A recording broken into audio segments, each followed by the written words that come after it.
De opknapbeurt van de sloes uit 1930 maakt de historie van de Gruteveenpolder weer zichtbaar maatje. Op dit plak nog 2 orensluizen stond, van 1850.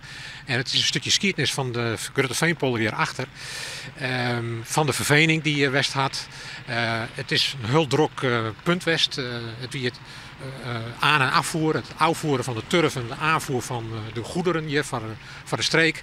Het symboliseert een stukje geschiedenis van deze hele veenpolder. Je zou het nou net zeggen, maar de sloes hier een wichtige economische functie.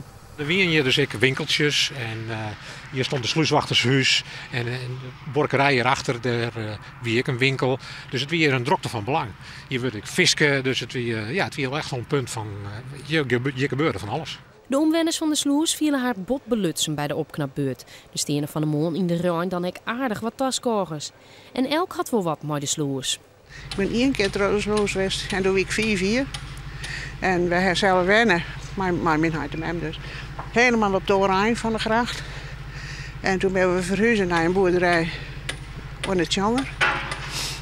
En toen gingen ze alle huiserieën en alle spullen in een bok dienen. En ik zag het nog voor me dat de aronskelk op een voorplecht stond. Die blijkbaar mooi waren, want het was weer wel omwaaid. Het werk wordt uitgevoerd in opdracht van de Stichting Waterschapserfgoed. Een grut verskaten organisaties en instellingen had hield doen om de renovatie mogelijk te maken.